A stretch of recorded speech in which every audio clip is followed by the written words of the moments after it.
വരികളിലൂടെ വായിച്ചാൽ ചിലപ്പോൾ മനസ്സിലാകാത്ത, മറ്റു ചിലപ്പോൾ തെറ്റായി മനസ്സിലാക്കാൻ സാധ്യതയുള്ള, എന്നാൽ വരികൾക്കിടയിലൂടെ സഞ്ചരിച്ചാൽ അഗാധ അർത്ഥതലങ്ങളിലേക്കും അനുഭൂതിയിലേക്കും നമ്മെ നയിക്കുന്ന ആത്മകലയാണ് സൂഫി ഗീതം. കലയെ കൊലവിളിക്കുന്നവർ സൂഫി ഗീതത്തെയും മലീമസമാക്കിയിട്ടുണ്ട്. മലയാള സൂഫി സംഗീതധാരയിലെ അതുല്യ പ്രതിഭ, അതുല്യ വ്യക്തിത്വം ഇച്ഛമസ്താനെ തനതു ഇസ്ലാമിക രീതിയിൽ അവതരിപ്പിക്കുകയാണിവിടെ. ഖാഫ്നൂന് കമാലിയത്ത് കദം പിടിച്ചു മടക്കുവാൻ ഖാദിറായ മുഹമ്മദോട് കരഞ്ഞു നിണ്ട് കൊതിച്ചു ഞാൻ, കരഞ്ഞു നിണ്ട് കൊതിച്ചു ഞാൻ. ഖാഫ്നൂന് കമാലിയത്ത് കദം പിടിച്ചു മടക്കുവാൻ ഖാദിറായ മുഹമ്മദോട് കരഞ്ഞു നിണ്ട് കൊതിച്ചു ഞാൻ, കരഞ്ഞു നിണ്ട് കൊതിച്ചു ഞാൻ. ഇച്ഛമസ്താന് മത്തുപിടിപ്പിച്ചതാണ്. മത്തുപിടിപ്പിച്ചതോ ഹബീബായ മുത്തുനബി സല്ലല്ലാഹു അലൈഹി വസല്ലം തങ്ങളും. സൃഷ്ടി വൈവിധ്യങ്ങളുടെയൊക്കെയും ഏകനായ ഉടയോനിൽ ലയിച്ച് ഹൃദയ ചുംബനങ്ങൾ ആസ്വദിക്കാൻ ഏക തുണ ഹബീബ് തങ്ങളാണ്. നശ്വരമായ ഈ സഞ്ചാര ജീവിതത്തിന് അർത്ഥവും ആത്മാവും നൽകുവാൻ മുത്ത് തങ്ങളോളം യോഗ്യരായവർ ആരുണ്ട്? ഇച്ഛ പാടുന്നു. ആഫിയത്ത് തടീഖ് ഖൽബിലും ആക്കി ദീനിലെടുക്കുവാൻ ആദരക്കനി സയ്യിദി ഹൽറത്ത് നല്ല മുഹമ്മദാ.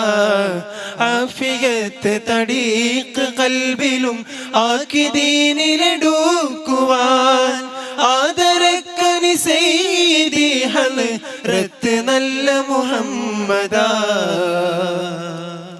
ഭൗതിക ശരീരത്തിൻ്റെ അരോഗാവസ്ഥ മാത്രമാണോ ആരോഗ്യം? അല്ല, അത് ആത്മാവിൻ്റെ പരിശുദ്ധി, പരിസ്ഥിതി കൂടിയാണ്. തടിക്കും കൽബിനും ആയുരാരോഗ്യം പ്രദാനം ചെയ്യുവാൻ മുത്ത് തങ്ങളുടെ ഹദറത്തിനോളം വലിയ മരുന്ന് മറ്റൊന്നുമില്ല. ഇച്ഛ അവസാനിപ്പിക്കുന്നില്ല. ആഖിറത്തിൽ മുത്തുനബി തങ്ങളുടെ വിരുന്ന് സൽക്കാരത്തിലും മുൻപന്തിയിൽ സ്ഥാനമുറപ്പിക്കാൻ തുണ തരണേ എന്നാണ് അവിടുത്തെ പ്രാർത്ഥന.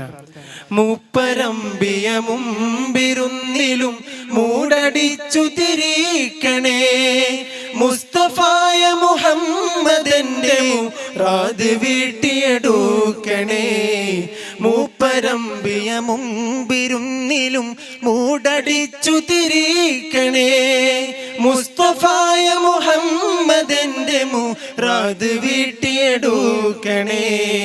ഖാഫ്നൂന് ഖാഫ്നൂന് ഖാഫ്നൂന് കമാലിയത്ത് കദം പിടിച്ചു മടക്കുവാൻ ഖാദിറായ മുഹമ്മദോട് കരഞ്ഞു നിണ്ട് കൊതിച്ചു ഞാൻ, കരഞ്ഞു നിണ്ട് കൊതിച്ചു ഞാൻ. ഹൃദയം കൊണ്ടൊരു കുഞ്ഞിനെ പോലെ ഇച്ഛകൾക്ക് പിന്നാലെ തുടിച്ചുകൊണ്ടിരിക്കും.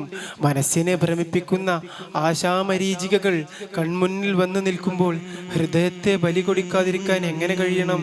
മുത്തുനബിയാണ് അവിടെയും അകദൈവമായ പ്രതീക്ഷ. ഇച്ഛമസ്താന്റെ മറ്റൊരു വിരുദ്ധം ഇങ്ങനെയാണ്.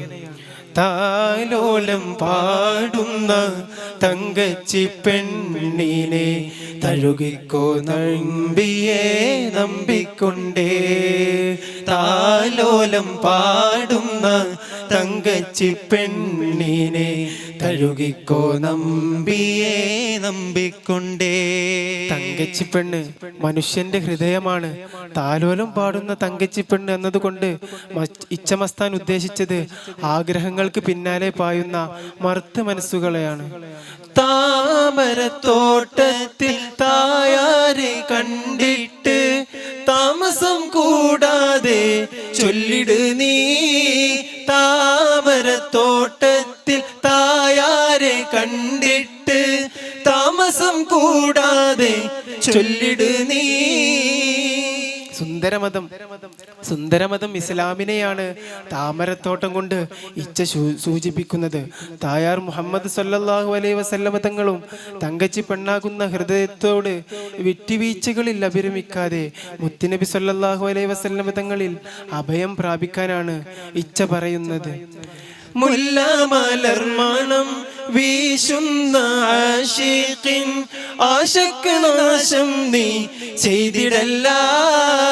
മുല്ലമലർമണം വീശുന്ന ആശിഖിൻ ആശകൾ നാശം നീ ചെയ്തിടല്ല. മാണിക്യത്താലിയും മാലയും കണ്ടിട്ട് മാറാനി മങ്കയെ കൊന്നിടല്ല. മാണിക്യത്താലിയും മാലയും കണ്ടിട്ട് മാറാനി മങ്കയെ കൊന്നിടല്ല. മുത്തുനബിയുടെ ഇഷ്ടാനിഷ്ടങ്ങളെ പരിഗണിക്കാതെയുള്ള പ്രവർത്തനം അരുത്. മാത്രമോ ഭൗതിക ലോകത്തിന്റെ കണ്ണഞ്ചിപ്പിക്കുന്ന പളപളപ്പിൽ രമിച്ചു നീ നിന്റെ ആയുസ്സിനെ കുരുതി കൊടുക്കരുത്. പുന്നാരക്കുട്ടിന്റെ പുതുമത്തരം കണ്ട് പുരുഷാരം കൂട്ടല്ല പുതുമക്കാരാ. പുന്നാരക്കുട്ടിന്റെ പുതുമത്തരം കണ്ട് പുരുഷാരം കൂട്ടല്ല പുതുമക്കാരാ. പുറപ്പെട്ട് പോകുമ്പോൾ നരിക്കുട്ടി കാട്ടുന്ന പുറപ്പെട്ട് പോകുമ്പോൾ നരിക്കുട്ടി കാട്ടുന്ന കഠിനത്തരം കണ്ട് കളിയാക്കണ്ട. താലോലം പാടുന്ന തങ്കച്ചി പെണ്ണിനെ തഴുകിക്കോ നമ്പിയെ നമ്പിക്കൊണ്ട്. താലോലം പാടുന്ന തങ്കച്ചി പെണ്ണിനെ തഴുകിക്കോ നമ്പിയെ നമ്പിക്കൊണ്ട്. തഴുകിക്കോ നമ്പിയെ നമ്പിക്കൊണ്ട്. അസ്സലാമു അലൈക്കും വറഹ്മത്തുള്ളാഹി വബറകാതുഹു.